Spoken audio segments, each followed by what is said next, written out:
자, 조연천이 너무 여유 있게 들어왔습니다. 웃으면서 들어왔어.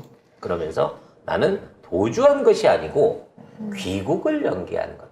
뭔 개소리인지 모르겠어요. 수배받은 놈이 귀국을 연기한 거, 연기를 한 게 도주가 아니라고 말을 하고 있습니다.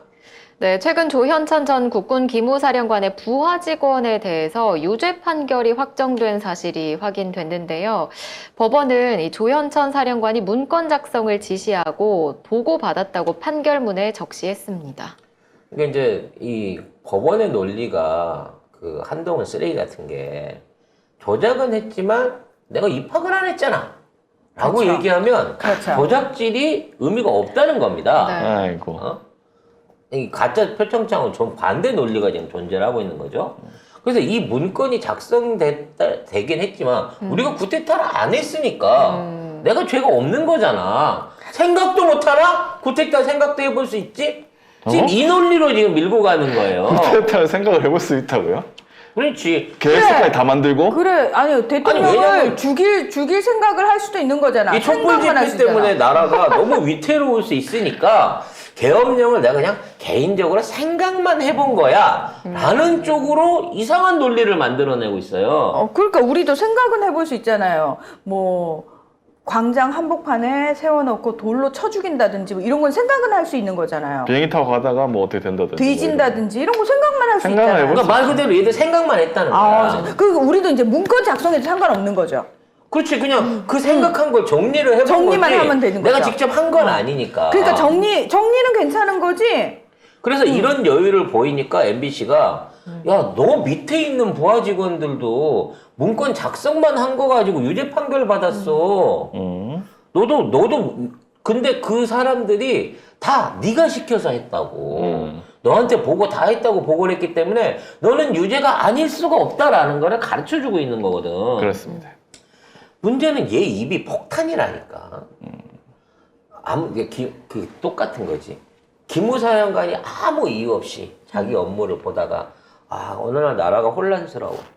그래서 계엄령을 좀 생각을 해봐요. 아무도 안 시켰는데. 그래서 계엄령을 하려고 하면 어떤 준비를 해야 될까?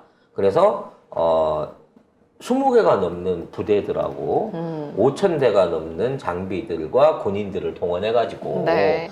요거를 요런 식으로 짜맞추면은 요거 시위 세력부터 야당 정치인들까지 싹쓸이를 할 수 있겠네? 라고 생각하면서 그 기획만 했다는 거야.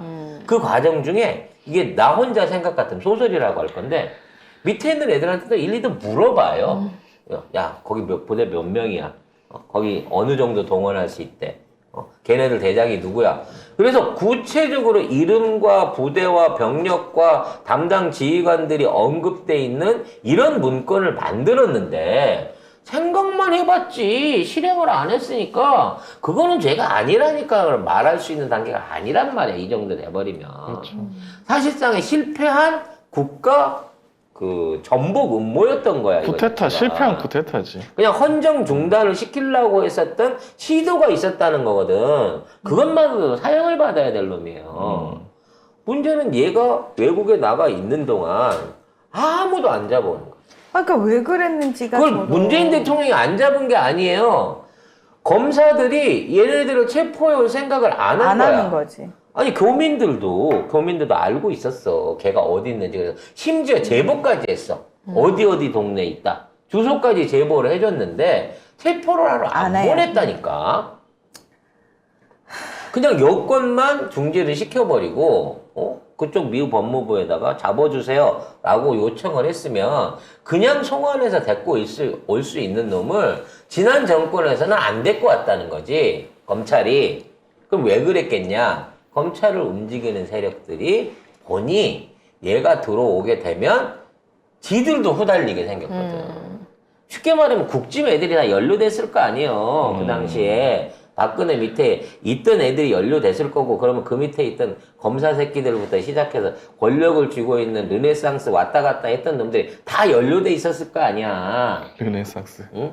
그러니까 그런 류의 확산을 막기위해서 문재인 정부 같으면 확실히 잡았을 거니까 제대로 조사를 하려고 했을 테니까 군법재판에 넘겼을 테니까 이거를 그동안 뭉개고 있다가 지금 이거를 갖고 들어왔다는 거지.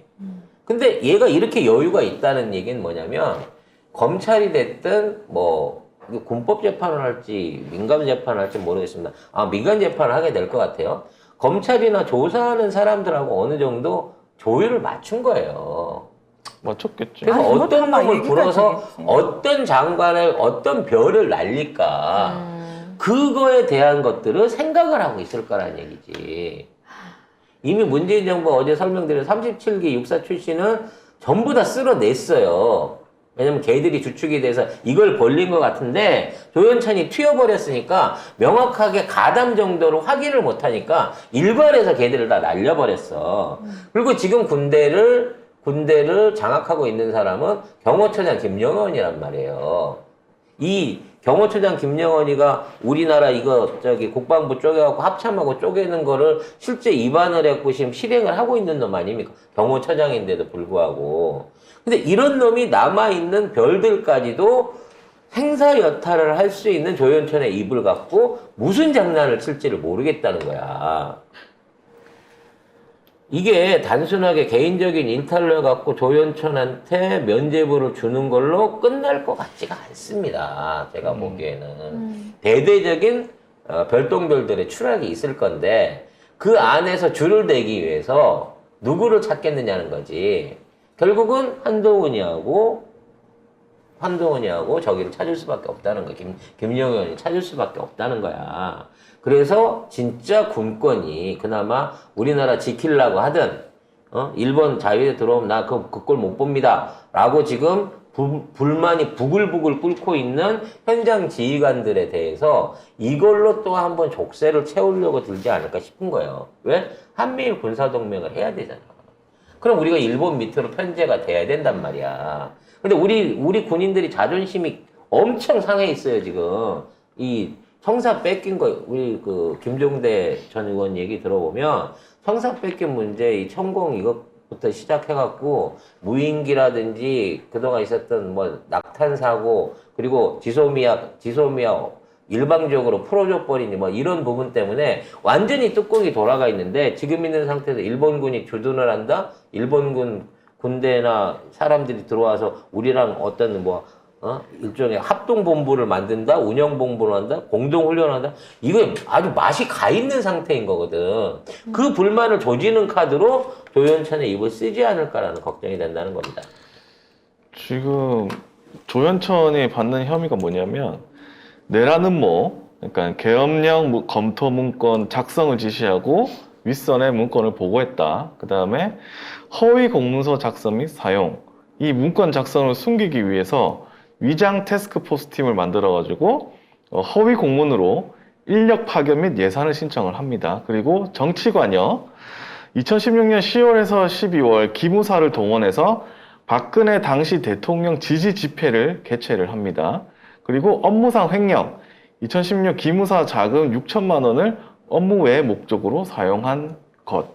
이렇게 혐의가 4가지가 있습니다. 내라는 허위 공문서 작성 및 사용, 정치 관여, 업무상 횡령. 근데 내라면 하나만 갖고 사형을 시킬 사안이에요. 그렇죠. 밑에 돈 횡령하고 정치관 그것도 큰 죄긴 하지. 기무사가. 근데 그거는 재판이나 형벌을 때릴 때 따로 볼 필요가 없어요. 왜냐면 이게 죄형 법정주의이기 때문에 제일 큰 죄를 저질러서 거기서 나온 판결이 예를 들어 징역 20년이면 밑에 있는 징역 5년짜리 이런 것들은 그냥 죄만 확인을 하지 그걸 갖다가 얹어갖고 자 20년짜리 하나 25년짜리에서 25년 이렇게 안 되는 거거든. 제일 큰 거 한 방으로 그냥 때리고 끝나는 거야. 이거는 사형이에요 그냥. 내란 음모죄니까 이거는.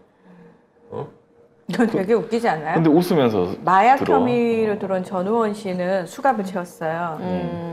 사형감인 조현천은 웃으면서 들어오네. 팔짱을 그냥 꼈어. 여유 있게. 예. 그래서 이것도 이미 검찰의 조작질의 어떤 그 여파가 될 거고 설마 얘가 이 당시에 이런 문건 작성 내지는 이걸 가지고 문건 누출이 이제 어찌 됐거나 추미애한테 됐잖아요. 추미애 그 당시 의원이 이 얘기를 꺼냈잖아. 음. 이거를 갖고 추미애 장관을 압박하는 쪽으로 또 그리고 문건은 활용해 먹는 거 아닌가라는 생각도 좀 해보게 돼요. 문건은 이철희 의원이 또 공개했고 그 다음에 뭐죠? 군인권센터에서 아예 그것도 공개를 하면서 기자회견까지 했죠. 그래서 당시에 이러한 내용들을 공개해가는 과정 중에 뭐 기밀 관련된 어떤 저기가 없었겠냐라는 부분 안에서 이걸 정치 쟁점화해갖고 지금 추미애 장관이 다시 대등판을 지금 준비를 하고 계시잖아요. 네. 공천관리위원장 얘기가 슬슬 나오고 있는데 이분이 다시 들어오게 되면 제일 싫은 건 한동훈이랑 윤석열이잖아.